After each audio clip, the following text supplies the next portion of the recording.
नमस्ते दोस्तों, आज हम करने वाले हैं in full summary regulating act 1773 से लेकर गवर्नमेंट ऑफ इंडिया एक्ट 1858 तक प्रीलिम्स के लिए गोल्डन पॉइंट्स के साथ। Let's dive in. सबसे पहले रेगुलेटिंग एक्ट 1773, ये था पहला स्टेप पार्लियामेंट्री कंट्रोल का। ब्रिटिश पार्लियामेंट ने ईस्ट इंडिया कंपनी के अफेयर्स को रेगुलेट करने के लिए ये एक्ट पास किया। बंगाल का गवर्नर बन गया गवर्नर जनरल ऑफ बंगाल, और वॉरेन हेस्टिंग्स बेन पहले गवर्नर जनरल ऑफ बंगाल 1773 से 1785 तक। उनके पास एक एग्जीक्यूटिव काउंसिल थी 4 मेंबर्स के साथ उनकी मदद के लिए। सुप्रीम कोर्ट भी एस्टैब्लिश हुआ कलकत्ता में 1774 में, इंडिया का पहला सुप्रीम कोर्ट। लेकिन dual system of control governor general versus supreme court confusion create हुआ। कंपनी को अब कोर्ट ऑफ डायरेक्टर्स रेगुलेट कर रही थी। अगला आता है पिट्स इंडिया एक्ट 1784, जहां डुअल कंट्रोल इंट्रोड्यूस हुआ। कंपनी के पॉलिटिकल फंक्शंस पर ब्रिटिश पार्लियामेंट के कंट्रोल और स्ट्रांग हो गया। Board of control British government plus court of directors company के सिस्टम बना। ड्यूअल गवर्नमेंट आई और term British possessions in India पहली बार ऑफिशियली यूज हुई। अब गवर्नर जनरल का कंट्रोल बंगाल के अलावा मद्रास और बॉम्बे तक एक्सटेंड हो गया, लेकिन अभी भी वो गवर्नर जनरल ऑफ बंगाल हाई थे, इंडिया के नहीं। चार्टर एक्ट 1813, यह था end of trade monopoly. East India company की इंडिया की ऊपर ट्रेड मोनोपोली खत्म हो गई, बस टी और चाइना ट्रेड छोड़ के। पहली बार RSA अनलक ग्रांट सैंक्शन हुआ इंडियन एजुकेशन के लिए, एजुकेशन को ऑफिशियली एक्नॉलेज किया गया।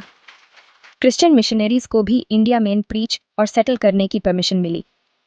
कंपनी अब सिर्फ एडमिनिस्ट्रेटर बन गई थी, ट्रेडिंग बॉडी नहीं रही, और political plus military control British के पास आ गया। फिर आता है charter act 1833, turning point act. East India company की सारी ट्रेड एक्टिविटीज़ ख़त्म हो गई, अब वो सिर्फ एडमिनिस्ट्रेटिव बन गई। बंगाल का गवर्नर जनरल अब बन गया गवर्नर जनरल ऑफ इंडिया, और लॉर्ड विलियम बेंटिंग बेन पहले गवर्नर जनरल ऑफ इंडिया 1833 से 1835 तक। एडमिनिस्ट्रेशन सेंट्रलाइज हो गई, और बॉम्बे और मद्रास के गवर्नर्स की लेजिस्लेटिव पावर्स ख़त्म हो गई। लॉ कमीशन भी बना अंडर लॉर्ड मकॉले। सिविल और क्रिमिनल लॉज कॉडिफाई हुआ, लेकिन अभी भी इंडियन रिप्रेजेंटेशन नहीं थी। Charter act 1853, last charter act. Company के रूल एक्सटेंड हुआ बिना किसी टाइम लिमिट के। लेजिस्लेटिव और एग्जीक्यूटिव काउंसिल्स पहली बार सेपरेट किए गए। इंडियन सिविल सर्विसेज के एग्जाम्स इंडियंस के लिए ओपन हुए, कंपेटिटिव एग्जाम्स स्टार्ट हो गए। लेजिस्लेटिव काउंसिल में 6 नए मेंबर्स ऐड किए गए, और मेरिट बेस्ड ब्यूरोक्रेसी की शुरुआत हुई। तब के governor general the lord Dalhousie. और अब आता है government of India act 1858, company rule का ऑफिशियल एंड। 1857 के रिवोल्ट के बाद ईस्ट इंडिया कंपनी का रूल खत्म हो गया, और इंडिया डायरेक्ट ब्रिटिश क्राउन के अंडर ए गई। Secretary of state for India appoint हुआ एक powerful British cabinet minister. Council of India 15 members, secretary of state का असिस्ट करती थी। गवर्नर जनरल एब वाइसरॉय ऑफ इंडिया बन गया लॉर्ड कैनिंग पहले वाइसरॉय द। एडमिनिस्ट्रेटिव कंट्रोल और पॉलिसी मेकिंग अभी ब्रिटिश पार्लियामेंट के पास चली गई। क्वीन विक्टोरिया का प्रोक्लेमेशन 1858 में हुआ, इंडियंस के राइट्स इंश्योर किए गए, एटलीस्ट थ्योरी में। चलो अब कर लेते हैं एक क्विक प्रीलिम्स पॉइंटर्स रिकैप।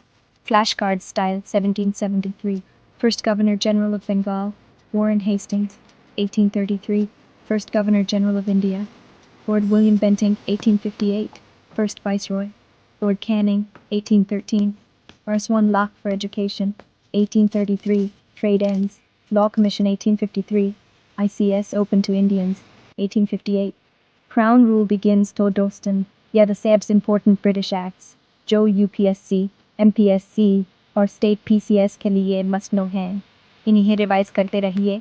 और अगर वीडियो पसंद आया हो तो लाइक, शेयर और लक्ष्यपथ IAS MPSC को ज़रूर सब्सक्राइब करिए। जय हिंद।